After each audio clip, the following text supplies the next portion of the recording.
Good evening, peeps. Let's see what we can talk about today. I'm sure there'll be something. There's always something to talk about, right?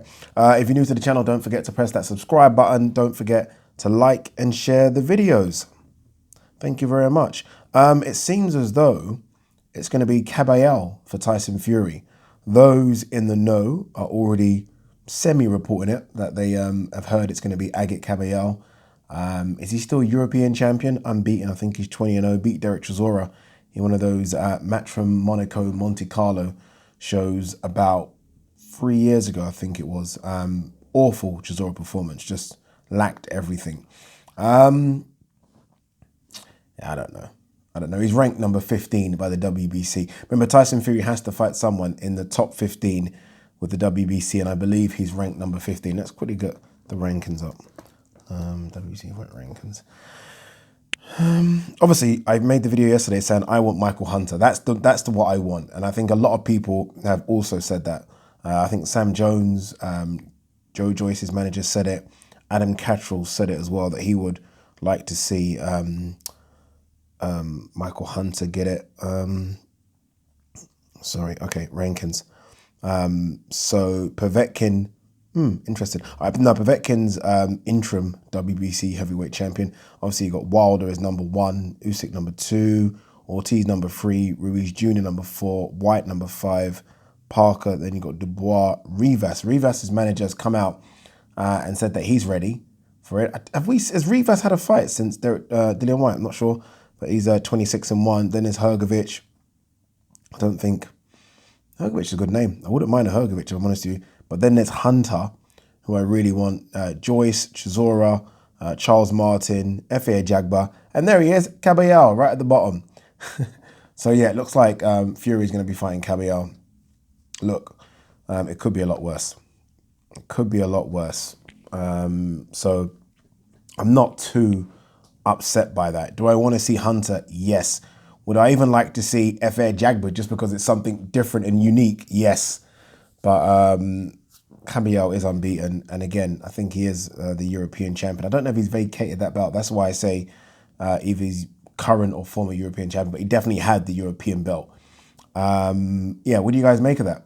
Happy? Not happy? I'm not very happy, if I'm honest with you, if it is going to be Caballero, but I'm guessing it is going to be. No smoke without fire and all that goodness. Otto Volin has said to Tyson Fury, I deserve rematch. I'm ready for December. Had your chance, my man. Had your chance. Move on. All right, this I saw announced today. Let's talk about this. CONOR BENN versus SEBASTIAN FORMELLA, set for the Povetkin White undercard. For those of you who don't know who Sebastian Formella is, I knew a bit about him because he took on a South African that when I used to work in South Africa, there was a guy there called Thulani Mbenge, who a lot of people were talking about, and he had a fight with Formella, I think about a year and a half ago, maybe about a year and a half ago, and beat him. Good fight, but beat him. So I knew a bit about him before Sean Porter fought him. Sean Porter fought him and won every single round on the judges' scorecard, literally across the board, 120, 108. This is a strange matchup. Look, credit to CONOR BENN, but it's a very strange matchup, and I don't understand it. I like, when I see prospects coming through, and CONOR BENN just is that, he's a prospect, right? When I see prospects coming through, I like to kind of understand or see a path or understand what they're trying to do with that prospect. I don't see what they're doing with CONOR BENN. I really don't understand it. I saw Eddie Hearn tweet as well. He said sink or swim for this fight. And I'm thinking, why does he have to sink or swim already? Like, why? I mean, what is CONOR BENN? CONOR BENN, I believe, is what, 24 years old? What is he, 15 or 16-0? Let's have a look. Sorry, I should know this, but I don't. Yeah, he's only 24. He's 16-0, but I think we can all kind of agree. I mean, Jamoyi was a step up, but again, even the Jamoyi fight, I don't get it. I don't get any of these matchups. I really don't. Okay, so say he beats Formella. What does that mean? Does that mean he's European level? Don't know, because I had no idea what Formella was. I think we saw what happened when he stepped onto the world stage. Lost every single round. Every single round. It almost feels like they're trying to fast track Conor Benn. Like Conor Benn is 30, like he's like 32, 33. You know, someone that came in late into the game. It's a weird matchmaking for Conor Benn. I would have preferred to have seen the Jenkins fight or the Chris Kongo fight, just so, you know, we can know, you know what, you're British level. Tick that box, you're only 24, become British level, and then you take those steps to European, fringe world level. This kind of jumping is a bit weird. Again, because if he wins it, then what do you do with him? Say he beats Formella, say he knocks him out. Then what? Do you dare risk chucking him into world level before he's even... It's almost like running before you walk situation with Conor Benn. Remember, this isn't a guy that had much amateur background at all. So surely you want to kind of, don't know, give him as many of these fights against British level guys just to kind of learn on the job before you chuck him into sort of the European world level scene. I don't get it. It's almost as though they're afraid that if they do chuck him in against a Congo or Chris Jenkins, is it Chris Jenkins? I believe it is Chris Jenkins, right? A Congo or sorry, that's playing on my head now. It is, I'm sure it's Chris Jenkins. Sorry, people. Just double checking the name because it's playing on my head. Yeah, Chris Jenkins. Yeah, it's almost like they're afraid that if they chuck him in with a Congo or Chris Jenkins, he will lose. And I think they still know that he is somewhat of a name. So it's almost like we can't put him in with those guys and lose. We'd rather him get somewhere and fight some. I don't know. I'm just trying to make sense of it all. Can you make? I don't understand the matchmaking. Again, you beat Formella. What does that mean? You're now above Chris Kongo and Jenkins, who I'm not convinced he is. I mean, look, I like Conor Benn, by the way. I like him a lot. I like his aggressiveness. I like everything about him. But I want them to matchmake him properly, not just these weird fights. Yeah, that's it. Should be a good scrap. But again, what does it mean when he wins? Apart from it being a win, which is fantastic, I think there's one of these WBA belts as well on the line, so it jumps him up in the WBA rankings. But I don't know. Again, Jenkins wants that fight. Chris Kongo wants that fight. When Conor Benn announced, I think a couple of days ago on his Twitter, that there's a big fight coming, for some reason, I expected it to be one of those two.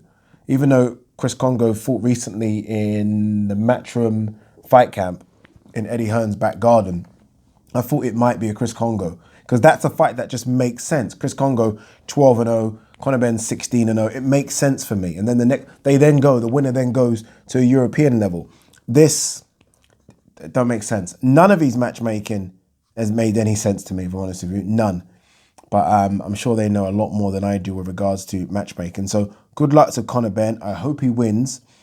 And then let's see what they do with him because I don't know. I don't know what they're doing. All right, what else have we got? Bob Aram says there is no legal recourse for Wilder team if third Fury fight doesn't happen. Yeah, I don't expect there to be. I still don't think anyone has 110% explained what is going on here. I don't think there's anyone out there yet that knows the full well, I'm sure there is. I'm sure those in the know. But in terms of us, fans, I don't think we fully understand. Everyone's just making up reasons. Oh, Wilder's ducking. Oh, Wilder could be injured. Or this has happened. The contract date has expired. Or, you know, it was behind closed doors and, you know, they wanted to get a haircut as in Frank Warren used that term the other day, didn't he? In terms of people not getting the money they want. They wanted a haircut and maybe Wilder didn't accept it. No one knows the real reason as to why we're not seeing Wilder versus Fury. No one. It's strange. I think we're all speculating and making shit up. My thinking, and this is just my own thinking here, is that they were looking at dates. There was a problem with dates, but also the money that they were going to pay Wilder and Fury was going to be way less. And maybe Fury was not too upset by it, but maybe Team Wilder, who we know are very diligent when it comes to their contracts and money. Maybe they were like, we're not accepting that. Maybe. That's the only thing I can see because, look, they would have been paid less. Fact. I don't think the fight would have done great numbers on pay-per-view, I'm being honest. And obviously, they've lost a lot of money in the gate. So that's just my own opinion. Could be 100% wrong here. Teofimo Lopez, they want to take me to deep waters. They don't understand I'm a shark. I've heard so many people say things like that. Not long left. Not long left. Today is, what's the day today? Tuesday. Fights on Saturday or the early hours of Sunday morning. I will still stick with what I said. And I might do an Addy and Friends actually about this. But Loma all the way. All the way. And you watch what he's going to do. It's going to be beautiful to see. We're going to see a spectacle of boxing. Bob Aram says here, though, it would have been unseemly to ask people to spend $70 or $80 on Loma Lopez. Bob, stop it. Stop acting like you're doing this for the people, please. WBC's Solomon surprise Povetkin White 2 scheduled so soon after brutal KO. Aren't we all? I said it here. I said I'm shocked. We'll see. We'll see. I don't like it. I don't like it for Dillian White. I don't like the rush here. Again, don't get it. I really do not understand the rush to go straight back in. You could have easily just sat this out and had this rematch in February or March. But, hey, I'm not complaining. As a fan of boxing, I'm happy to see this fight again, but I don't understand the rush. What if he loses again? Like, I'm not one of those people that, your career is done if you lose. But let's be honest, if he gets stopped again by Povetkin, it's a long way back. It's not like he can't come back, but it's a long way back. Like losing. It was almost like if AJ lost to Ruiz back to back, it would have been a long way back for AJ. It's just a long way back. So we'll see. Let's have a look here. Rivas promoter smiles. How ironic if we get WBC shot before White. Let's move on from that. Pulev says contract is signed. Expects to face Joshua on December 12th. Yes. Okay, that's what I'm hearing as well. I do believe that Eddie Hearn is hoping that there can be some fans. I think we saw there was a, There was a sit down with Arsene Wenger yesterday. Was it at the London Palladium? And I think that had fans in it, right? All closely bunched together. So I can't see why boxing can't have fans. I really can't see why an event like Pulev Joshua can't have, 1,000 fans. I think they're looking at either Royal Albert Hall or Wembley Arena, which I don't think has been used for a while, Wembley Arena, but they're looking at those as venues. It'd be nice if they can get just even 2,000 in there. That would be nice. I think it'd be good to see. And if that happens, then I think we're on our way to big fans coming back in boxing venues sooner rather than later. But let's hope that the fight happens. AJ looks like he's deep in training, right? We've seen Joe Joyce has been up there sparring. I've seen some photos and videos of AJ really digging deep now. So we'll see what happens, man. Let's hope that fucking Pulev doesn't fucking cause a problem here. Let's hope he doesn't cause a problem because still big, still strong, still got one of the best jabs in the business, especially in the heavyweight division. I hope he bloody doesn't come and cause a problem here. Just 2 seconds. What else have we got here? I saw something. I think it was Bob Arum saying something along the lines of they can agree Joshua versus Fury just because finances have already been agreed. Remember that announcement in the summer that they've already agreed terms, right? That was done. Now, I don't know if those terms are for behind closed doors, right? Because we're in a different time now, or just terms have been agreed in terms of a percentage, which I believe is 50-50. So that's already been done. The hard work's already been done. So really and truly, it should just be a case of Joshua get past Pulev and Fury get past Gabriel. And then it's done. That's what it should be. Again, I do not want to see that fight behind closed doors. So let's hope that times change as we get closer to that fight. I'm thinking that fight will happen sometime in the summer. I think this is it. Yeah, I think that's it. Peace and love, everyone. That was short and sweet, wasn't it? Peace.